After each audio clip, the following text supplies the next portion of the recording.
Alors, sachez que cette vidéo n'est pas du tout facile à tourner pour moi parce que je me suis dit que c'était quelque chose qui est une fragilité et donc que les gens pourraient s'en servir contre moi.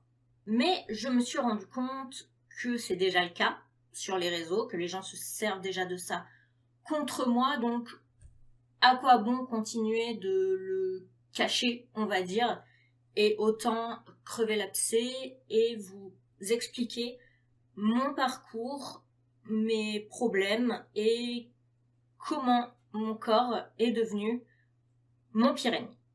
Et surtout, c'est quelque chose qui est vraiment très présent, qui me touche dans ma vie quotidienne. Et je pense que je ne suis pas la seule à être dans ce genre de cas. Et donc, je me dis que partager mon expérience ne changera pas le fait que c'est une arme contre moi de toute façon. Mais en plus, ça pourra peut-être aider d'autres personnes qui vont peut-être se reconnaître dans mon parcours.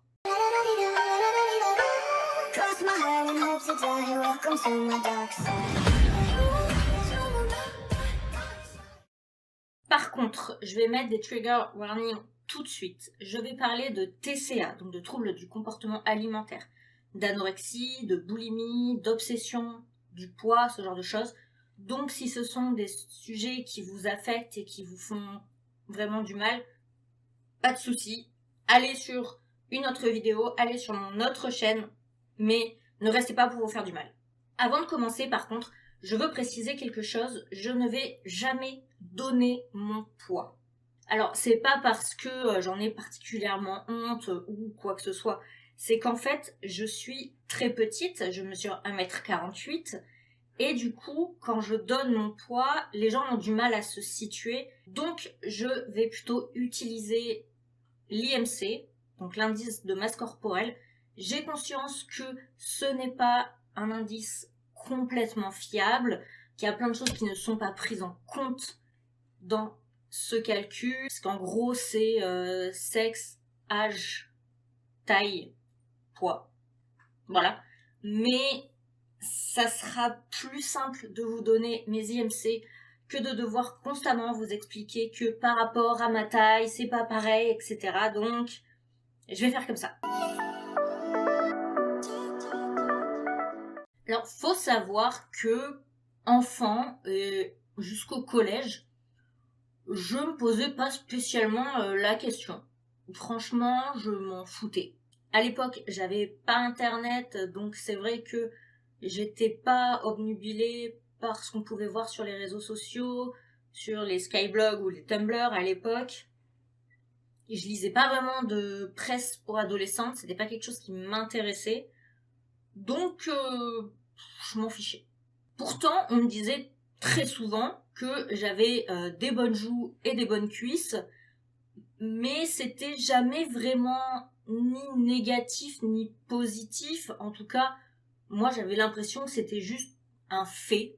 Mais on disait toujours que j'étais dans la norme, donc que j'étais normale, donc forcément je me suis jamais posé de questions jusqu'à mes 14 ans. Quand j'ai eu 14 ans, pendant le mois de juillet, il me semble, en tout cas pendant l'été, il y a eu une canicule qui a duré extrêmement longtemps. Et personnellement, quand il fait très chaud, j'ai pas faim. Et j'avais la chance que dans le village où je vivais, il y avait un lac. Et ce qui fait que donc je mangeais peu et à partir de la fin de journée et le soir, on allait jouer au lac, on nageait, on sautait. En gros, je dépensais beaucoup d'énergie et je mangeais peu. Le résultat, évidemment, c'est que j'ai perdu du poids, j'ai minci, même si là, je l'avais pas fait du tout dans cet objectif, c'est quand même le résultat qu'il y a eu. Et c'est à ce moment-là que des garçons ont commencé à s'intéresser à moi, à me regarder différemment. Alors, il y avait peut-être aussi le fait que j'avais 14 ans et que mon corps commençait à évoluer, bien sûr, mais en tout cas, c'est arrivé après cette perte de poids involontaire. Et mon IMC était d'environ 18,6-18,8, ce qui correspond à un IMC normal, mais très juste. Vraiment, c'est la limite. Mais Le pire, ça a été quand je suis rentrée au lycée. Restons dans les sujets durs à aborder. Quand je suis rentrée au lycée et en seconde, j'ai subi un harcèlement d'un garçon qui a duré peut-être 6 mois. Franchement, je saurais plus vous dire exactement. Je l'ai caché le plus possible, malgré que des fois je me réveillais le matin, j'avais peut-être une centaine d'appels manqués, autant de SMS, et ça c'était tous les matins quand je me levais. J'avais des menaces de sa part, comme quoi il allait se faire du mal à cause de moi. Bref, c'était très dur à vivre jusqu'au jour où j'ai réellement craqué, et que là du coup des potes bien baraques sont allés menacer le mec et ça s'est stoppé. Mon IMC est descendu à 17,3, ce qui correspond à maigreur, mais comme c'était surtout pendant l'hiver que j'ai perdu du poids, personne s'en était vraiment rendu compte vu que je portais forcément des pulls. Mais au final, c'est quand cet harcèlement s'est arrêté que au niveau de mon physique, il y a plein de choses qui ont changé, notamment 2 événements. Le premier, c'est que j'ai eu ma première amourette. C'était pas quelque chose de très sérieux, mais on va dire que quand j'ai commencé à porter moins de pull parce qu'il faisait moins froid, les garçons me regardaient vraiment différemment. Et déjà fin collège, j'avais commencé à m'intéresser à des looks plus alternatifs. À la base, j'étais plutôt dans un look, on va dire, un peu goth, que ma mère détestait. Et j'ai découvert à cette période le look emo, ou emo si vous préférez en français. Et notamment des modèles comme Kiki Cannibal que je trouvais magnifique, et d'autres modèles, mais c'est vrai que c'est Kiki qui m'avait le plus marqué. Et pour ce look, en fait, c'était des jeans slim, des t-shirts très moulants, des jupes très courtes et des coiffures qui partaient un peu dans tous les sens, avec des pics et tout. Donc forcément, le fait d'être très mince, ça permettait vraiment cette mise en valeur des cheveux et des accessoires comparé à un corps très fin. Et alors, quand j'ai commencé à vraiment adopter ce look et à perdre vraiment du poids, parce que j'ai continué à en perdre, sinon c'était pas rigolo, là j'ai vraiment vu le regard des gens changer sur moi. Et le fait d'avoir des remarques positives, forcément on se sent plus mis en valeur, ça augmente évidemment l'ego, la confiance en soi, on se plaît. Si les autres nous renvoient une belle image de nous, ça nous aide à avoir une belle image de soi. Sauf que du coup, dans ma tête, c'est fait en fait le parallèle que ma minceur et mon look étaient ce qui attirait les garçons, et donc je ne devais pas regrossir. C'est arrivé du coup à un point où j'avais une façon de manger au self très particulière. Les jours où c'était crudité, je ne mangeais que l'entrée, et les jours du coup où c'était l'entrée un peu plus charcuterie, je mangeais que le dessert, c'est-à-dire un fruit ou à la limite un yaourt. Mais comme je voulais pas qu'on vienne m'emmerder, qu'on fasse des remarques et tout, je prenais quand même le plat. Alors des fois je prenais aussi l'entrée et le dessert, selon ce que voulaient mes potes en fait. Parce que le plat, mes potes le partageaient. Donc ça fait que, même si moi j'avais quasiment rien mangé, ben je ramenais quand même à la sortie du self des assiettes quasiment vides. Et c'est aussi une période qui a été très difficile dans d'autres raisons, notamment la période où j'ai commencé à boire. Donc ça, j'en parlerai. Mais forcément, plus on boit, plus notre corps s'habitue. C'est très malsain comme raisonnement, mais si je mangeais moins, l'alcool allait agir plus vite. Ce qui fait que, au plus bas, mon IMC était d'environ 16,3, 16,4, ce qui correspond clairement à anorexie, dénutrition. Et je me rappelle que j'avais adopté des tics. Très rapidement, la différence entre un tic et un TOC, c'est que un TOC, vous en avez conscience. Un tic, vous en avez pas du tout conscience. Le premier, qui était vraiment celui que je faisais tout le temps, c'est que à chaque fois que je m'asseyais sur une chaise, Je plaçais mes 2 mains comme ça au niveau de la partie la plus large des cuisses quand on s'assoit pour m'assurer que ça ne dépasse pas de la chaise. Et le soir, quand j'allais me coucher, ce que je faisais toujours, je me couchais sur le dos, je plaçais d'abord mes mains sur mes hanches pour m'assurer qu'on sente bien qu'elles soient saillantes. Et ensuite, mes mains sur mes côtes, pareil, pour s'assurer qu'on les sente bien et qu'on sente un creux après. Et je me sentais hyper bien dans mon corps. Vraiment, j'adorais mon reflet dans le miroir. J'adorais me maquiller, me coiffer et tout. Dans ma tête, ça n'allait pas du tout en vrai du coup.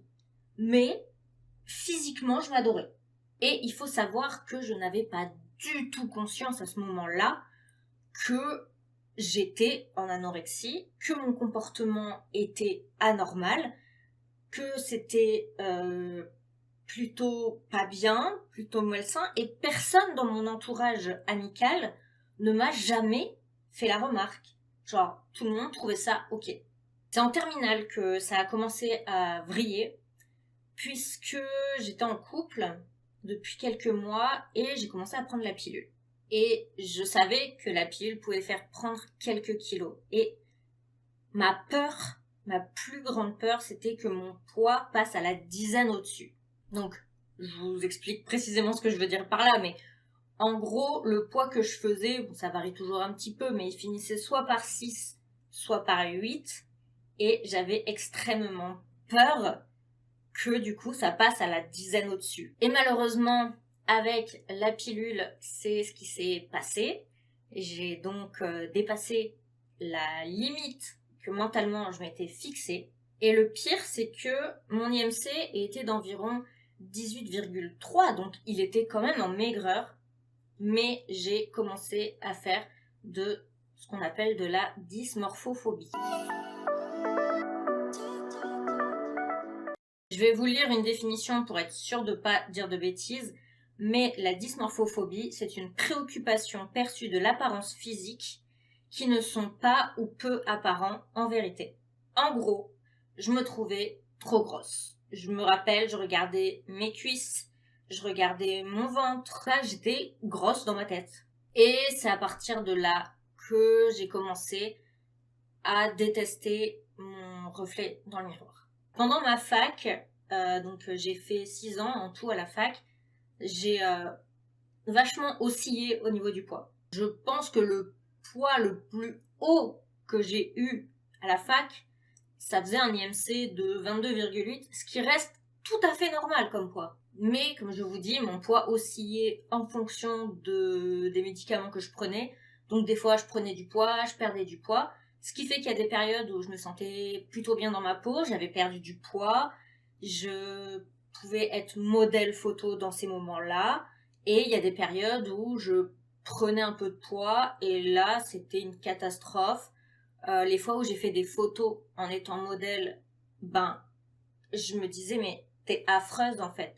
T'as du ventre, t'as des cuisses qui sont beaucoup trop grosses et même aujourd'hui, alors que je suis beaucoup plus grosse que sur ces photos-là, même aujourd'hui je ressens que j'étais trop grosse à ce moment-là. Donc là c'était clair et net que les TCA étaient bien implantés dans mon crâne, vu que au lycée j'ai fait de l'anorexie et à la fac j'ai commencé carrément à faire de la dysmorphophobie avec des périodes d'anorexie aussi. Et j'ai fait aussi de l'orthorexie, ce qui est une obsession à manger bien. Je me rappelle que je faisais hyper attention à prendre les trucs les moins caloriques possibles, les plus sains possibles, quitte à ce que ce soit même des choses que je n'aime pas manger. C'était vraiment, il fallait que je mange un peu pour tenir ma journée. Juste parce que j'avais besoin d'un minimum de carburant, mais je n'y prenais aucun plaisir. Et du coup, je prenais des compléments alimentaires à côté pour avoir du coup tous les minéraux et les vitamines dont mon corps avait besoin sans avoir à manger. Ce qui était pas du tout une bonne chose et ce qui ne marchait pas vraiment. Par contre, je ne me suis jamais fait vomir, ça je le dis.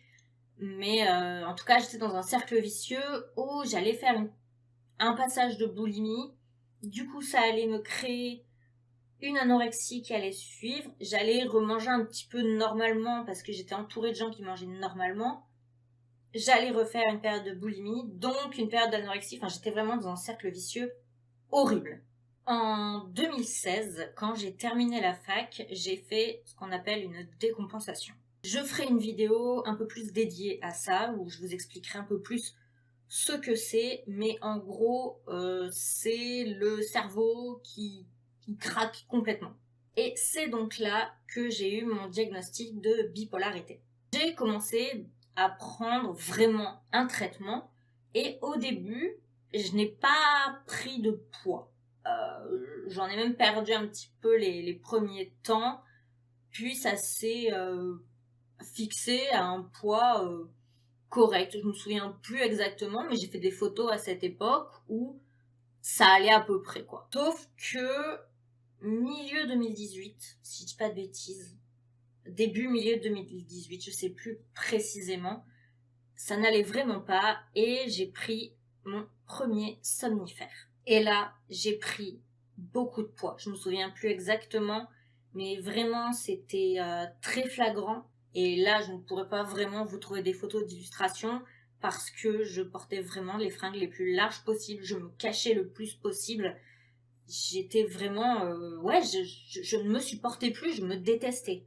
Et depuis 2018, donc depuis 6 ans, chaque fois que je change de médicament, un coup je perds du poids, j'en reprends. J'en repère un petit peu, mais j'en reprends encore plus.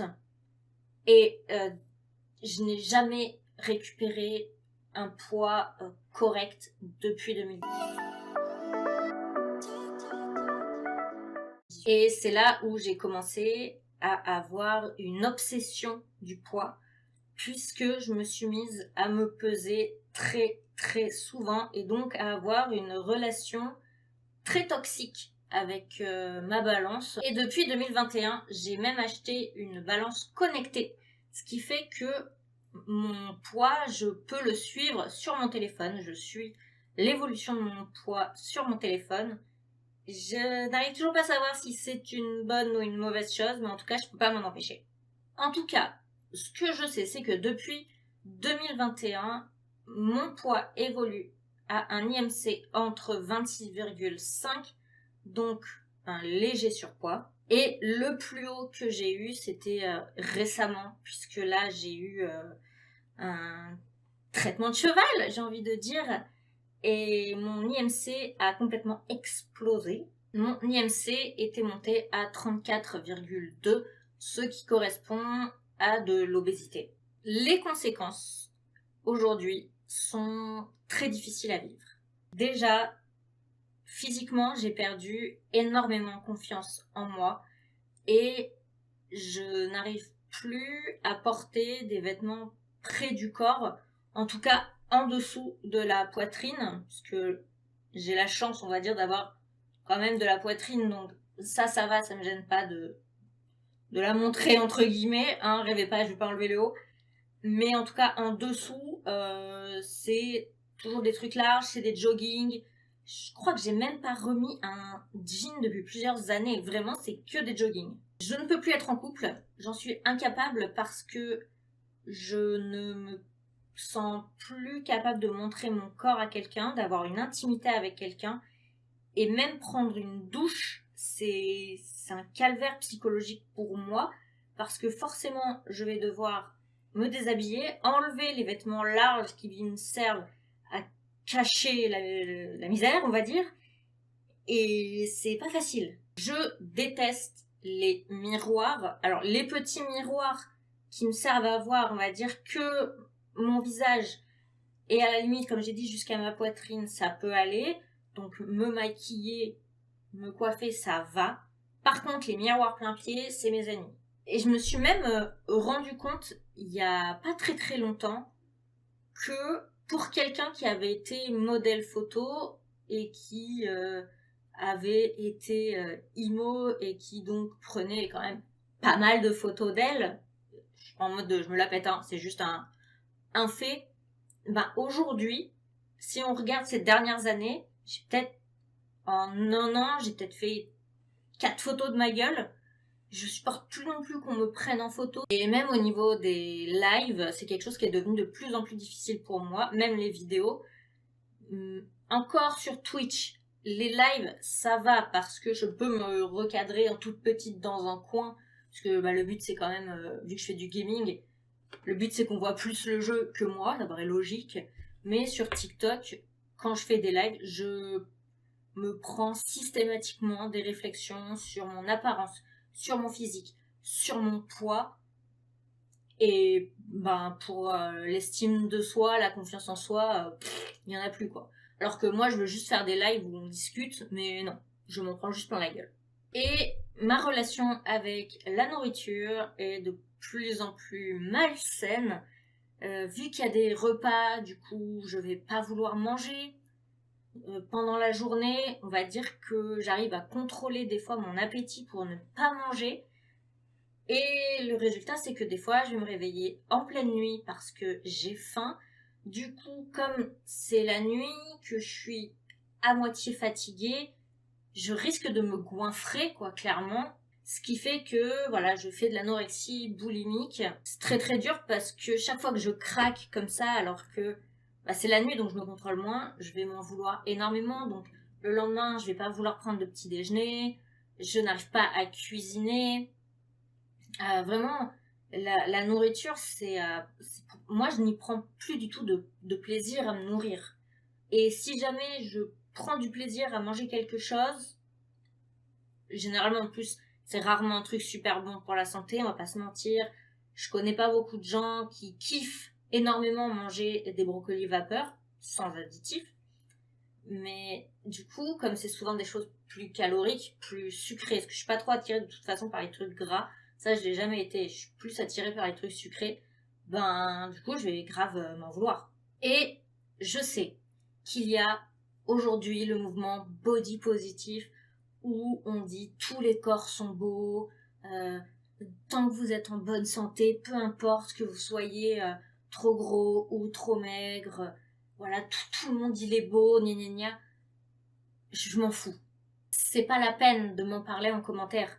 Pour moi, tous les corps sont beaux du moment où la personne se sent bien. Une femme ronde, mais qui s'aime comme elle est, qui s'assume comme elle va avoir une aura autour d'elle qui du coup va la faire plus attirante parce que on sent qu'elle est confiante, elle a confiance en elle et donc elle rayonne. Et moi, malheureusement, ce n'est pas le cas. Je déteste mon corps et donc je ne peux pas rayonner grâce au body positif. Et je vais juste dire que c'est pas la peine de me dire en commentaire non mais t'es super belle comme tu es. Déjà parce que en soi, ce que vous voyez, c'est essentiellement mon visage, mon maquillage, mes cheveux, donc c'est pas mon corps. Et moi, mon problème, c'est mon corps, plus que mon visage. Et de toute façon, vous pouvez dire ce que vous voulez. Du moment où moi, je me déteste, c'est pas 3 compliments en commentaire qui vont changer ce que je pense. Surtout si vous-même, vous avez ou vous souffrez de TCA, sachez que vous pouvez en parler en commentaire. Sous cette vidéo, c'est une safe place. Parce que clairement, chaque commentaire, ne serait-ce qu'un petit peu négatif ou dénigrant dans cette vidéo, sera supprimé. Autant dans d'autres vidéos, je peux les laisser si ça vous amuse, autant celle-là, c'est non. Sur ce, moi, je vais quand même vous souhaiter une bonne semaine.